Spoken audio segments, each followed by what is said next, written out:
这双 Dunk 熊猫，我当初买8000多块，那你买多少钱？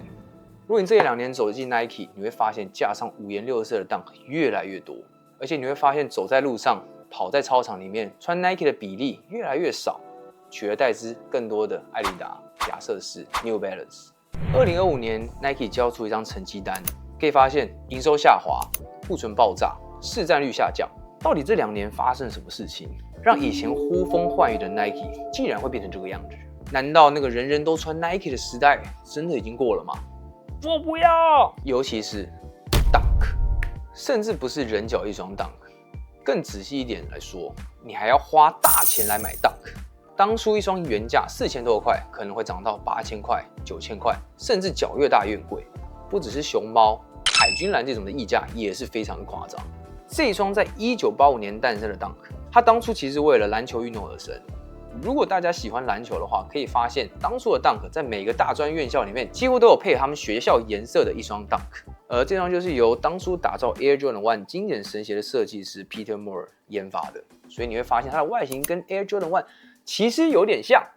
我自己觉得啦。再加上后来因为滑板文化的崛起，而 Nike Dunk 的脚感非常适合去玩滑板，也因此成为了滑板界的新宠儿。再加上 Off-White 的创办人 Virgil 他自己也说过，古着将会成为未来的趋势，因此这双带有复古面貌的 Dunk 就被大量运用在更多的潮流元素里面。当初 Off-White 跟 Dunk 的联名真的也是一鞋难求，也因此 Dunk 让 Nike 看到了新的商机，不止引发潮流鞋迷的兴趣，让时尚迷抢着收购，也成为 Nike 当时最热卖的鞋款之一。Dunk 这双鞋到底强成什么样子？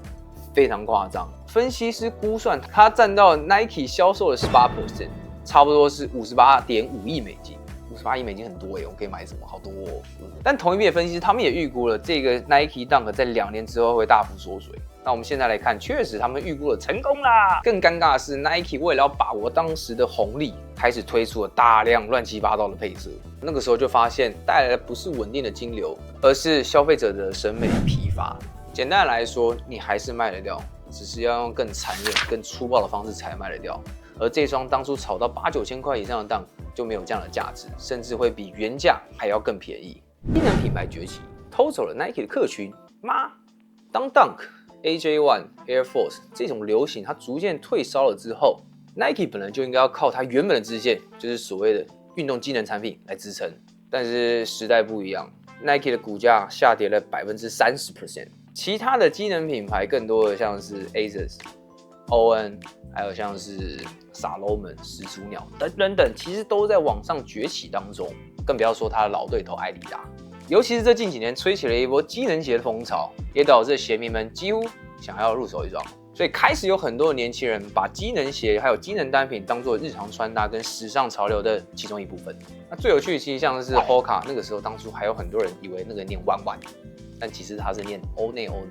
因为今天的主题呢，我也上网爬了一些资料，我发现了以下的资讯可以值得我们来参考，还有来讨论一下。Hoka 它几乎不砸大广告，它几乎靠的是使用者的口碑行销，透过不同的运动社团、消费者的实际体验跟口碑传播，让他们的整体的销售率慢慢的往上提升。他们在 IG 上的粉丝可能没有像 Nike 一样那么的多，但是可以发现他们的粉丝几乎都很铁。这才是现在社群里面非常需要被关注的其中一部分。我们也可以发现，透过消费者口碑传递的方式确实是有效。第二点，可以发现 Nike 更多把潮流取代于它的运动机能。其实我们大家的熟悉的 Nike 最早以前就是琢磨在专业运动里面，但是由于近几年可能不同的趋势影响，我们可以发现 Nike 它把眼光投入在所谓的潮流市场里面。潮流市场的趋势大家也知道，来得快去得也快，很多东西去年流行，今年就不流行，甚至很快在社群的快速演进之下，就会成为过时的单品。这也让回归运动本质的一些品牌抓到了先机。举例来说，像在香根一传的比赛里面，像亚瑟斯他们就取得了非常高的市占率。亚瑟斯他们还有自己专属的人体工学研究所，他们可以来研究不同的运动员动作，持续的反馈，透过科学的运算来达到更好的表现，让他们的单品被更多的运动员所需要。战略真的失误吗？其实网络上有蛮多人在分享 Nike， 甚至还有像 AJ， 我之前也有聊过。其实像 AJ 系列就是非常经典，就是把 Nike 化身为潮流的其中一个关键环节。其实最经典的其实就像是 AJ1，它从一双过气的运动鞋被 Travis Scott 倒钩一画，马上就变成了一双炒价将近5-6万的一双潮流神鞋。那当然啦，那这样的潮流甜头过了之后，你就可以发现这个反噬是非常可怕的。市场过度泛滥之后，大家的审美感就是疲乏，所以 Nike 它就开始爱上了产品复刻，而并非在当初最琢磨的产品创新。